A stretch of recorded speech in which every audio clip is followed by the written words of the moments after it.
الرحيم إلهي بقى مهد له نبت قريضة يهر مركا إن سوق عرسية أين ما أنت دور شمد حلو قريب ودوها هم بليو قالك السومالي لأن وردن حوله دور شدن وسووا ذي نبت قريدي يوحي سيه يحماصدي دل شعيل كراهيد أين كسووا ذي لما أنت قرنهان دور شدن ينهر قشوا وأكو هم بلينا قالك السومالي لأن صدق هذا حزبنا وحنكو هم بلينا يا تاجر يا شود sidii ay uga qayb galeen tartankii toddoba maalmood xisbi waliba qaadayay xisbi waliba isagoo doorashada wax xamaasan xisbigiisa taageeraya si ay uga soo qayb gashaan saddexdaba oo ku ambaleenaya waxa shirarka inta laga qabanayay iyo soo baxyada iyo dowlad-tusyada iyo haddii la yiraahdo ay xamaasada siyaasadda xumadda doorashada nabadgelyo ugu dhamaatay wixii dhacay waa wax yar marka loo eego hawshan wadnay waa caadi xisbiyada dadka ay ibaada xajiyeen laakiin qaar sokeeya ah qaar khalkhal geliya ma yahay taana taageerayaasha xisbiga oo ugu mahadnaqeen qodobka labaad waxaynu u sheegaynaa oo doorashadan ka doonaynaa oo doorashada dhibta inta leeg ee dhaqaale ee waqti ee juuda aynu galeynaa caalamka waynu kala garnaqsanaynaa beesha caalamka ee jimcada qurama ka dhaxaysa dawladaha jaarka boqolaalka dawlad waxaanu leenahay dadka Soomaaliland ma gayaan in indhaha laga laliyo oo ictiraafkooda gardarro loogu diiday ama loo aqoonsan waayo ummadda waxa soo tacab gashay ee u gashay nabadgelyada gudaheeda iyo caalamka iyo gobolka ee u gashay horumarinta dalkeeda iyo gobolka iyo caalamka wax ka geystay xaq bay ugu leedahay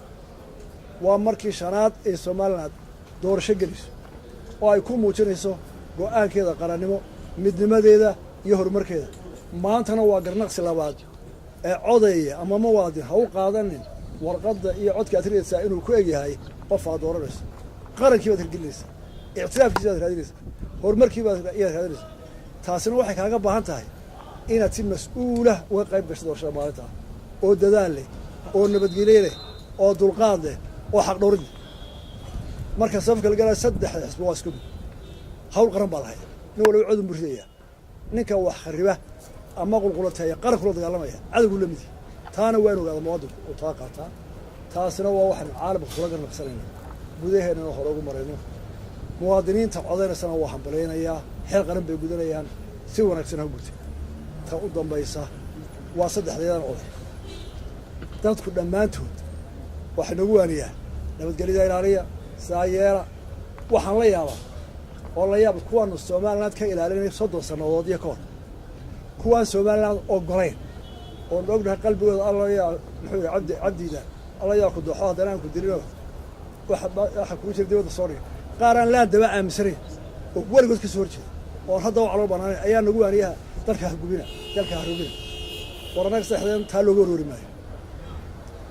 daahan looga warwari maayo waayo arag ahaan looga warwari maayo xil ahaan looga warwari maayo tartanka uma gelayno inaan dalka wax yeelano inaan horumarna baro doono mid waliba tabta lagu kala dooyay warsana fiican iyo sana fiican baan isku ayaa lagu doodaya culmo lehina rag saaxiibaan dad in badan soo shaqeeyaan 13 sano 15 sano xisbi jireen saddexdu waa taagay qoladan labadaniba u cudbay ahaayeen labadii doorasho hore ay dhaceen bal labadu u cudbay ahaayeen rag dul qaatay ee qaranka dhisay ahaayeen inuu waa xaq doorashadii dowladda sarki soo way dhactay badan rag looga baqdama intaaba xisbaan ku jiro rag saawada dalkooda horumar doonayaan marka waanada badan ee dal soo jeeray bawliga saddex leeyahay nama qabato nin walbana tar walax jecel badan ninna tan oo waarin maayo ninna tan dhibaatada noo sheegi maayo ninna intaan uu soo maray uu soo maray ninna daray ka roo qabno uma qabo marka waanada ay farta ku goontay cid aan dalka ay waaninaysan ma geeyno saddex xisbi xisbiyadu ma geeyaan raga xisbiyada jooga wargad baa si doobiyaan dan qaran bay dhisayaan wali waan u doosay dheer labadano layga biqi maayo maanta nin la yiraahdo waaniga taa joogo waan uga waarsan dhibaatada dalka soo maray 30 sano u dambeeyay ta kale yaa anigu meelaba maxaa meesha iga taala malaayiga waxa u baxsanay hadii boqdhacee oo Yurub ay carruurtii wax ka joogaan mana bixi karaan anigu isla mid baan hadii dabku gubto ninka ku dhex gubaray baan wala faysay diyaarad baa xilli kara yariga fiisiya xaweer kara yaare marka ana tala saaban si dheer hadii qolada taada in ku askar oo yar kuliyahay war maanta ana ka siiditay waxay dhahan gaaladu beedkaaga salad goor ugu weeyay aniga beedkayga dhamaantii salada su'aalaad ku jira marka mar raba inaad taabto taasina waa taayisi gaarka taana waxaan ugu adkaysanayaa waanada badan xisbiyada qabin xisbiyada fawda loo samaysan xisbiyada nabadgelyaha loo samaystay tartanka waxyaalaha inuu keena wax colaad waxaa la xiriir shan labaatan cisho soo maray iyo wixii ka horreeyay mikrofoonada la iska weerarayay iyo wixii la isiri tartan iyo codka riixasha maanta waynu ka midaysan qarankanu ku wada dhisayna 13 iyo maalinta ka dambaysa iyo ta ku xigta iyo ta ka horeysa mid qurayno cadowgeenu inuu ugu qoslo ma doonino ninka Soomaaliland ayuu waa kuwa faraas u fiiqay ma doonino saddexda kiis oo xooqay ka we are all friends ana mid baan xaalo baqay yaa nagu dhex jira ugu dambeyn waxaan digayaa Soomaaliya gaar ahaan Puntland oo ku dhawaaqday inay khalkhal gal doonto doorashada annaguna mid baan doonaa Soomaaliland dagaal way ka soo daashay Soomaaliland dagaal waa waayar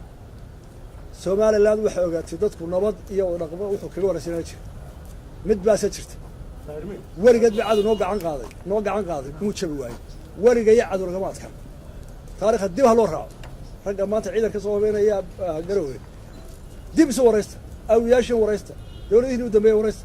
warigeed Soomaaliland gacan u qaaday isagoo araxda ka jabin kama tagin waana taariikh cad annagu nabad baan rabnaa idan soo fargelinayo walaaltinimada jecel in nabad kooda nabad jecel laakiin waxaan u sheegaynaa maanta doorashada haddii aad soo fargelisaan oo hab ciidan soo fargelisaan geeska wixii ka dhaca iska dhaaf cid kale garow waa lagu warbay caasimadda lagu warbay ballan baa taayid ka qaaday haddii soo fargelisaan marka waxaan leenahay walaalayaal nabadgelyo ha la ilaaliyo aad iyo aad u mahadsanid. Assalaamu calaykum.